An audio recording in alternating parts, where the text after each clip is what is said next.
This time we are looking at the mean and variance of a continuous random variable. As a word of warning, they are currently testing the tannoy system, so we may get the odd background alert. But I'm going to proceed anyway. Now today, before I do any work, I want you to do some work first. Certainly, if you're sort of looking at this for the first time, it is totally worth doing this to get your understanding. And that starter is, I have a discrete random variable. So something from the Statistics 1 course. This is its probability distribution above. Find for me the mean and the variance of this distribution. Probably take you sort of 5 or 10 minutes, but it's totally worth pausing the video and working this out for yourself, because it will massively help your understanding in a second.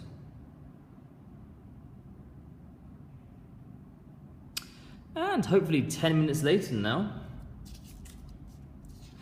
So that's a blank sheet. Here we go. So here is our distribution. To find the mean, you should have looked up that it's the x value times by the probability of getting x and the sum of all of this. So multiply them together and you get 0 and those figures, and the sum of that comes to 1.1. Give yourself a big brownie points tick if that is correct. Then the variance is always the mean of the squares subtract the square of the mean. I've already got the mean. So you've got to find the mean of the squares next. So here's a squared version, all of our x values, times by our probability to find their mean and sum them up gives us 1.6. So our variance is going to be the mean of the squares, which is 1.6, take away the square of the mean, which is 1.1 squared, which gives you 0.39.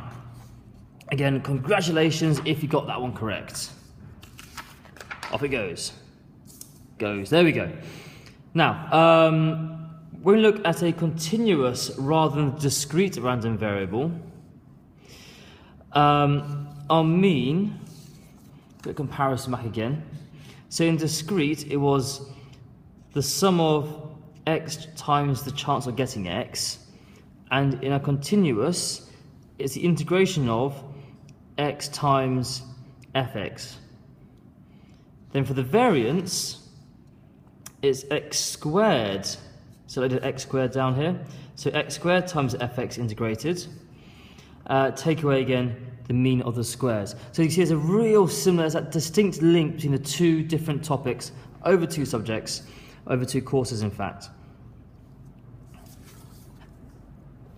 So simply let's look at applying this. In fact, I think you could probably go at applying this without me doing anything. So find for me the mean and the variance of this function. I tried to squeeze this in. So this is 3 over 32, 4 minus x squared. And the value and x is the value between -2 and 2.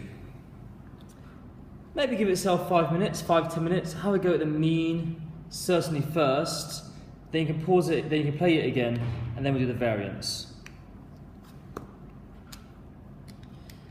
Now the mean from up here is the mean is integration of x times fx, and in this distribution we're going between 2 and -2, and it's going to be x times 3 over 32, but let's just put the x afterwards, looks nicer, 4 minus x squared, and integrating it. I'm going to multiply this out first, because I prefer to do that. So the mean is the integration between 2 and -2 of 3x over 8 minus 3x cubed over 32, which is what you get when you multiply this out. Quick bit of integration. So increase the power by 1, divide by the power, so divide by 2 gives us 16 in the bottom. Again, increase the power by 1 to 4, divide that by the power, so 4 times 32 is 128, to negative 2. Okay, big chunk of working out here. So you substitute 2 in, 3 times 2 squared over 16 minus 3 times 2 to the power of 4 over 128. Subtract. Now put minus 2 in, negative 2 squared over 16 minus 3 times negative 2 to the 4 over 128. And that should come out as 0. After all that lovely hard work, our mean is 0. Yay! But now we've got that, we can look at the variance as our variance formula. We already know the mean is going to be 0. And this time for the variance, the only difference is really you're doing an x for the mean, and it's a sum of x squared. So, based on what you've just done for the mean, give the variance a go, give yourself 5 or 10 minutes, come back and see how you did. Definitely try it yourself first. You have all the tools you already need to do this. I'm sure you can.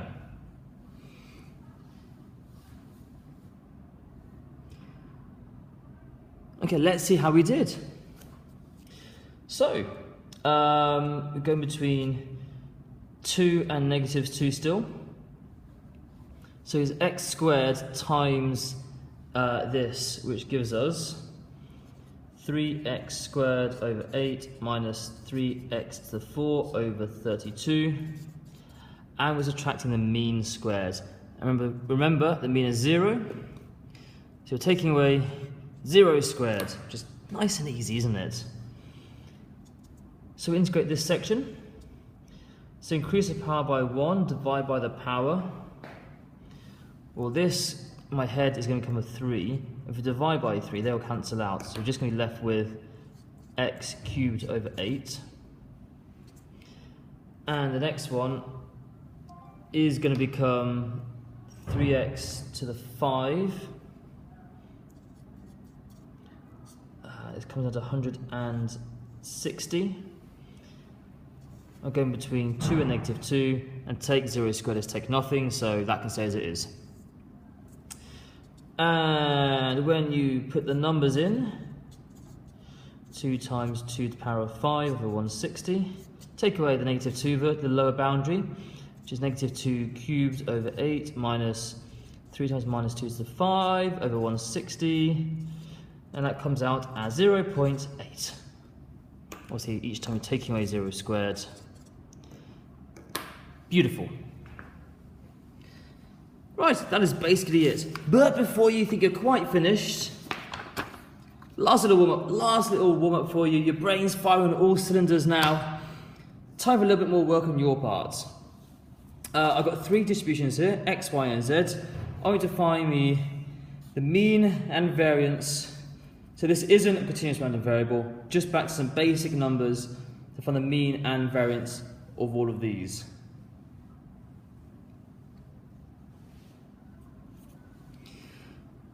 Okay, we should have found the mean was 3, variance of 2, mean of 5, variance of 2, mean of 6, variance of 8. Thing to watch out for here is if you compare these two sort of sequences, all we've done is add on 2. So remember your rules. If I take the mean and I add on 2, the mean increases by 2 because 3 plus 2 is 5, and the variance stays exactly the same. So we add on 2 to distribution, our mean will increase by 2 and our variance is the same. Difference here is we've multiplied by 2. So we've done 2 lots of x. And when we do that, if we multiply, our mean gets multiplied as well. So 3 times 2. So our 3 times the 2 is 6. And our variance is multiplied by the square.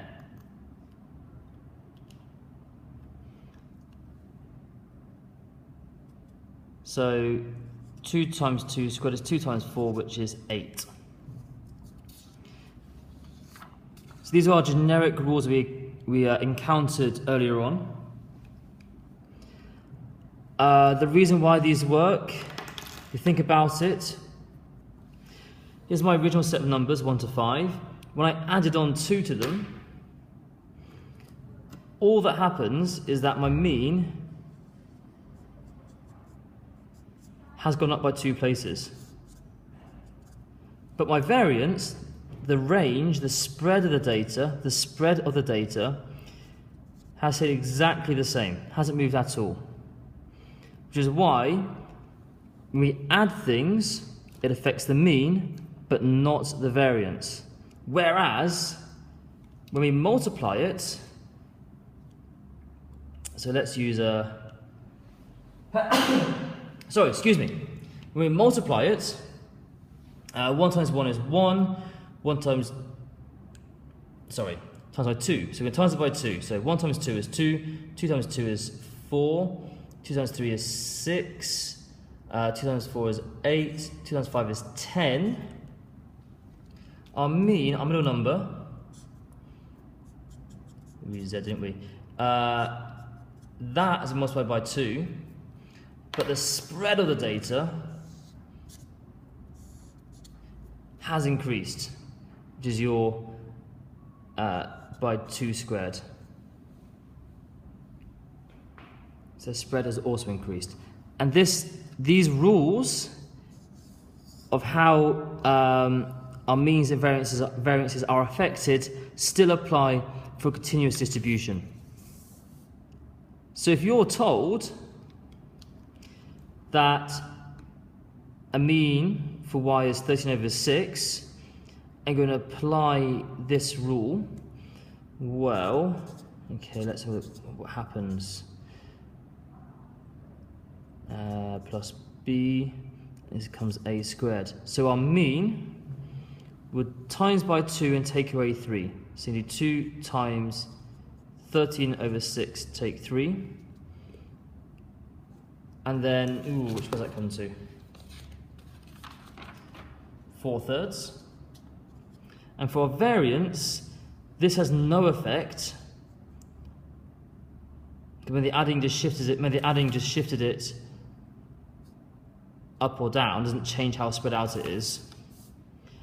And this becomes a multiplier of 4 squared, which comes to 11 over 9. So just bear those rules in mind when you're dealing with some of these questions. Right, and now, after that very quick recap at the end, that is that for this video. So we've looked at finding the mean and the variance for a continuous random variable. They've looked at what happens to our mean and our variance when we multiply it or add some number to it.